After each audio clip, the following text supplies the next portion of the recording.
Sports Office today got an NFL feel to it. Why? Because we're talking to Erik Cook, Washington Redskins, a lineman, and on his side there's our regular contributor, Lawrence Gilligan. Lawrence is in the house. Erik, first off, you guys, the labor thing, collective bargaining agreement, it's kind of left everybody in a standstill. What are they telling you, or what do you do? What's the latest? Well, the last thing I heard was the day before the lockout was officially initiated. My offensive line coach called me up. He wanted to check up on me, see what I was doing, how I'm doing, what my weight's at and everything. And pretty much he was just checking up on me, just making sure I was doing all right. He's like, okay, the lockout's going to happen. We can't talk to you. You can't talk to us. I actually tried calling up there the other day just to see about my mail, and they told me I couldn't talk to him. So wow, this whole situation is just like, I mean, I'm sure the vets and everyone don't really care about it. I mean, because they're getting their much-deserved time off. I mean, these guys put 16, 17 years into the NFL. But for us young guys like me, I mean, I'm chomping at the bit trying to get back out there because I need to learn this offense. I want to start playing. So. Right. Wow, that must be tough, man. And then with the lockout going on and all that uncertainty, what are you doing? What do you do to keep your time occupied? Well, as of right now, here, of course, in my hometown, Albuquerque, hanging out, seeing all friends and family. But on my off time, I'm usually working out. I'm working with Diego Baca over at the Precy Speed School, working with some of the MMA fighters. I mean, if those guys are out there exhausted after a workout, I could just imagine what they would do for my NFL. So Diego's having me doing some of my hand work, some of my hand techniques that some of what the fighters do. Oh, wow. So I actually That's great. And he's in a hotbed of MMA too. Do you realize, with Winklejohn and Jackson here, you're in MMA city, man. Well, that's another thing I talked to my coach about. I was just like, I'm down here training with some of the MMA fighters. And he's like, are you gonna try to come back and kill someone? I was just like, no, I'm trying to just learn my hand techniques and hopefully I can improve that. I mean, I've got to train with some great fighters, and I've seen like Damasio Page up there, Diego, all those guys, and it's pretty cool. Like crazy to see, like these guys are just normal people, just like me, trying to stay in shape and get ready for their fights. So it's pretty cool getting to see those guys. Like I saw with John Bones Jones the other day. Yeah, he's always there too. And he was. What can I say? He's one of the best fighters in the world, my opinion. Yeah, that's unbelievable. How eager are you to use those techniques that you get? Because a lot of it is shifting weights and stuff like that, and moving guys around. So. How eager are you to try to? Obviously the lockout you can't yet, but at least you're training on it, so at least you're gonna know whenever you can do it. Well, I'm just trying to look forward to like any advantage I can get to get into that starting role. I mean, some of the guys nowadays they're doing all the boxing techniques. I know. I guess I just recently heard Rashad Evans. He's training with Ray Lewis. Oh wow! And they're kind of working together. Yeah. So, the MMA is starting to come into footballs with the hand techniques and like the body movement and seeing which way you can advantage another person.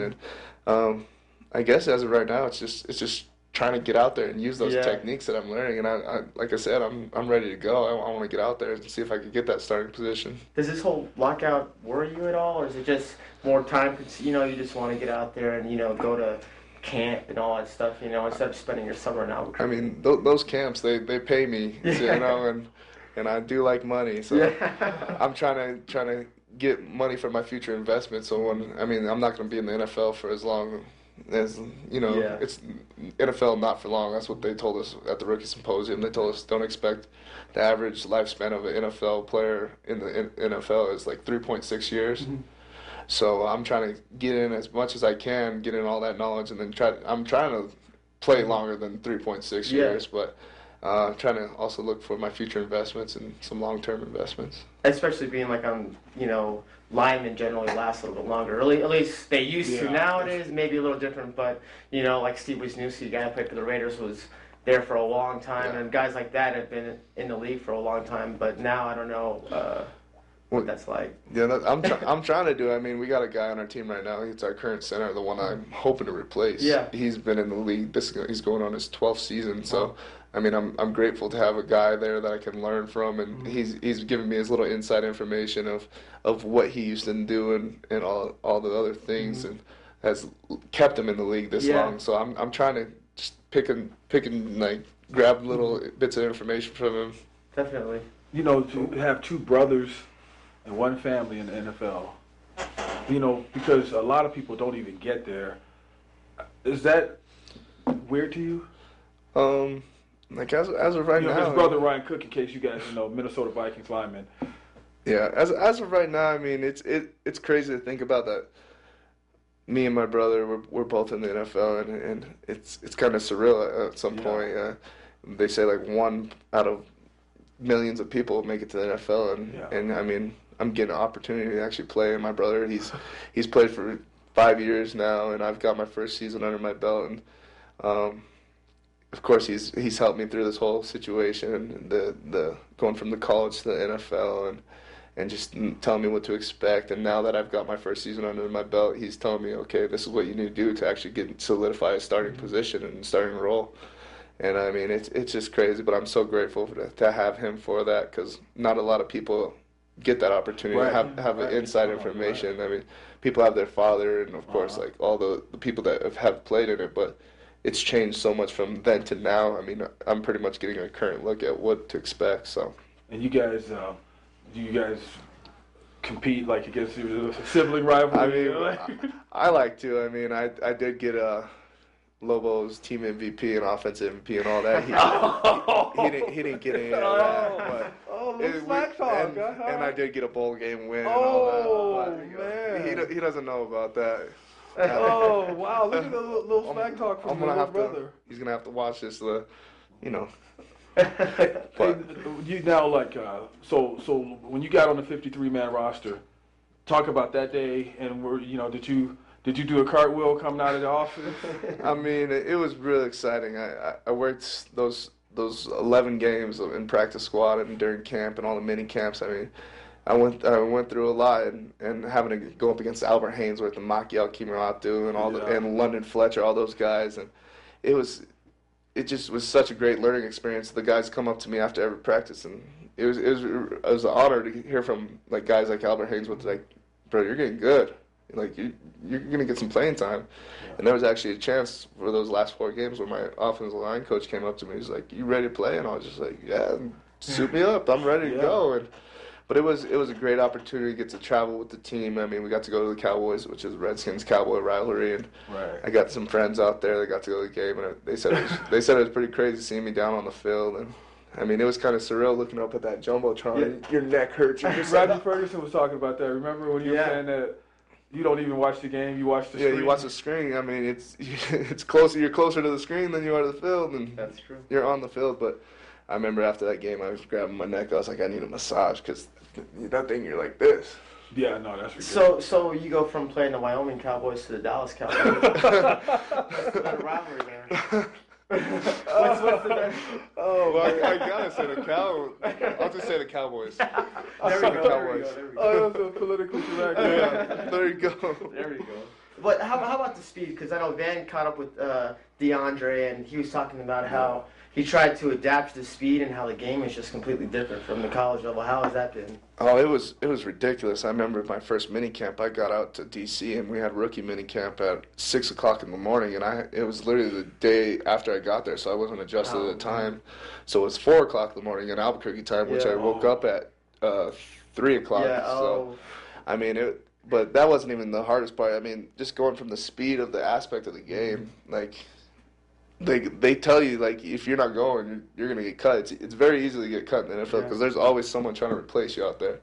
And if you're not giving 110% every play, I mean, you're not running, sprinting down the field. I mean, when I was trying to make the team, I remember I was running with the ball carrier 80 yards down the field trying to get a touchdown winning block. You know, I was trying to earn that spot, and I mean, I think that's what the coaches liked about me, and I mean, the speed of the game it's just ridiculous when you got guys like London Fletcher, Brian Arakpo, just running around like running like 4 or 5 40s and weighing like 240, and it's just ridiculous. But well, yeah, that's when you're flying and you're big and you're flying, man. Hey, so any predictions? What do you think? You think this will you guys be playing or what? How you feeling about it after you seen? I mean, because what do you have any kind of feel about it? Like Well, like I said earlier, I mean, my feel is I just want to get out there, and I'm hoping for the best that we can come to agreement. I mean, it kind of seems kind of childish of what we're arguing about. Yeah. If you think about the whole situation, and like I said, as a young guy in the NFL right now, I don't have as much experience as those veterans. Right. So I really want to get out there so I can prove myself to the coaches, Coach Shanahan, and my offense line coach, and all those guys. So I'm trying to be positive about the whole situation and say, let's go. I'm ready to go because if I'm thinking right, we should have a mini camp coming up here probably like 2-3 weeks. But of course, the lockout is preventing us from having that. So you know you've made it if McNabb takes you to dinner, right? He's taken me to dinner a couple times. I mean, we've gone out. There's Morton Steakhouse out in D.C. and all those good places, and he's taken our offensive line out and treated us right. So I just figured maybe he'd give you some chunky soup, but that's well, that's his. You know, he doesn't have chunky soup in his locker. Or is that just chunky soup and Dr. Pepper, right?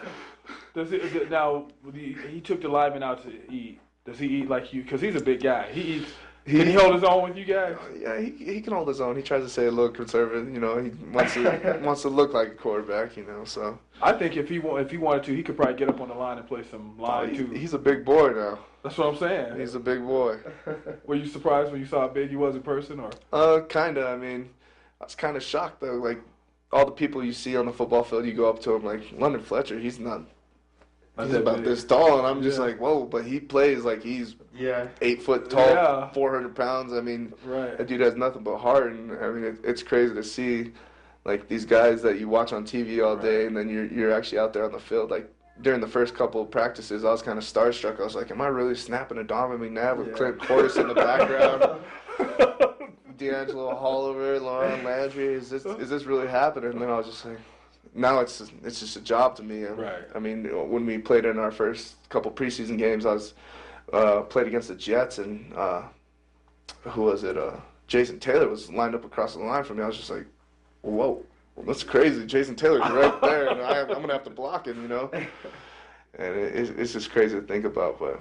Is there a lot of trash talk? You know, they always talk about how censored it is and everything, but... Yeah, trash talking goes on. I mean, that's in any typical... That's true. I mean, college it was bad, in the NFL it's bad. But in the NFL, they know you got the microphones on, they know they're mic'd up, so they know to keep it down a little. Yeah, there you go. Well, hey, Erik, thanks for coming out. We appreciate your time and, you taking time out of your busy day. And, of course, as always... Shout out to Robert Pugsley behind the camera. Pugs, we asked him to join us in the sports office. He's declined so far. He just likes to be behind the camera, but we're going to get him to join us one day. Until next time, we'll see you guys later.